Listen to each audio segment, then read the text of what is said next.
Hampir jarang bahkan tidak pernah kita mendengar berita tentang Mongol. Negara ini seolah tertutupi tabir besar sehingga tidak tersentuh oleh kabar. Hal ini sebenarnya sesuatu yang sangat janggal jika kita bandingkan dengan Mongol abad pertengahan. Meskipun media belum ada saat itu, namun nama mereka bak headline berita yang tiap hari pasti ada. Mongol, zaman dulu benar-benar ambisius. Mereka adalah satu-satunya bangsa yang hampir benar-benar menaklukkan dunia untuk diri sendiri. Namun, lantaran banyak sekali penyebab sehingga Mongol yang wilayahnya pernah separuh dunia perlahan mengempis menjadi 1,5 juta kilometer saja, bahkan makin diapit oleh kedikjayaan Rusia dan Tiongkok saat ini. Bangsa Mongol mulai muncul dalam panggung sejarah pada abad ke-12 Masehi. Pada masa itu, mereka mulai melakukan ekspansi di bawah kepemimpinan Genghis Khan. Mereka dikenal sebagai bangsa nomaden yang haus akan pertumpahan darah. Salah satu bukti kebrutalan Mongol adalah ketika mereka membumi hanguskan kota Baghdad yang saat itu menjadi pusat peradaban dunia. Meskipun demikian, mereka sama dengan bangsa lainnya yang mempunyai keunikan sejarah. Sebelum kemunculan Genghis Khan, Mongol adalah bangsa yang terpecah-pecah yang terdiri dari suku-suku kecil. Mereka hidup dengan mengandalkan hewan ternak. Akan tetapi, jika musim panas berkepanjangan tiba maka mereka tidak segan untuk menjarah wilayah-wilayah lain agar dapat bertahan hidup. Berikut fakta-fakta unik Kekaisaran Mongolia yang menguasai hampir seluruh dunia karena ekspansi militernya.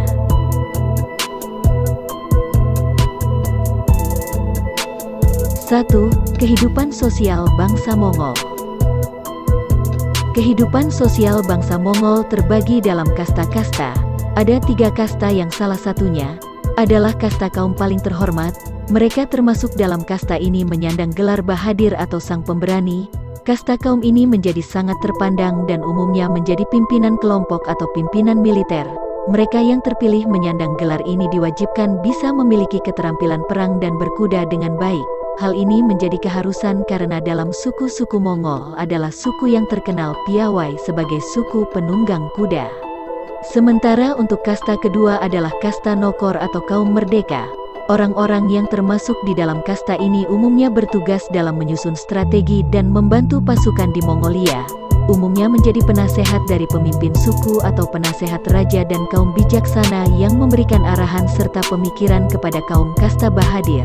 Dan selanjutnya adalah kasta kaum budak yang umumnya mereka akan menjadi pelayan serta pengurus kuda-kuda dari kaum kasta Bahadir dan Nokor. Setiap kelompok atau keturunan bangsa Mongol mempunyai pemimpin yang bergelar Khan dan diberikan gelar Khan Agung bagi mereka yang menjadi kaisar atau hanya gelar Baki untuk pemimpin yang lebih rendah seperti penguasa wilayah. Gelar Baki banyak melekat pada para pemimpin kaum Tartar hutan yang menjadi pemasok sistem peternakan nomaden mereka. Dalam perjalanannya, kaum Tartar ini juga menyuplai senjata dan pasukan tangguh yang bisa kita lihat penggambarannya dalam serial film drama sejarah Empress Gi yang juga menceritakan bagaimana kaum Tartar ini menyokong keberlangsungan dinasti yang dibangun oleh Genghis Khan. 2. Menjadi dinasti asing pertama yang menguasai dataran Tiongkok. Kemunculan dinasti Mongol bermula pada 1206 Masehi, saat Genghis Khan mulai menyatukan semua orang Mongol di utara Tiongkok di bawah kepemimpinannya. Genghis Khan kemudian mulai melanggar batas dinasti Qin di Tiongkok Utara pada 1211 Masehi dan akhirnya merebut ibu kota Jin Yanjing yang sekarang bernama Beijing pada 1215 Masehi. Selama 6 dekade berikutnya, bangsa Mongol terus memperluas kendali mereka atas daerah utara dan kemudian ke Tiongkok Selatan. Penaklukan oleh bangsa Mongol selesai dengan kekalahan dinasti Songnan pada 1279 Masehi dan menjadi tonggak sejarah awal dari makin meluasnya pengaruh kendali Mongol ke selatan Asia bahkan sampai ke bagian Asia Tenggara dan termasuk diantaranya hampir mengekspansi Nusantara yang saat itu di Pulau Jawa dikuasai oleh Singosari. 3. Menjadi yang pertama dalam penggunaan uang kertas. Dilansir dari laman China Highlights, pada 1273 Masehi Kubilai Khan mengeluarkan uang kertas dengan mendapatkan dukungan para penasehatnya.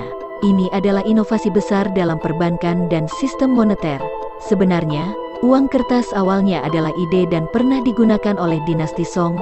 Akan tetapi, Kekaisaran Yuan adalah yang pertama di dunia yang menggunakan mata uang kertas sebagai media pembayaran utama dan resmi di suatu negara.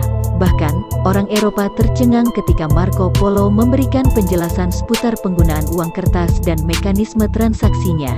Dan dari sanalah, mata uang kertas kemudian membantu meningkatkan perdagangan di seluruh dunia hingga memberikan kemudahan dalam pembayaran manusia sampai saat ini. Jika kamu suka dengan berita sejarah, informasi unik dunia, dan kisah-kisah misterius, maka kami sarankan untuk berlangganan di video kami.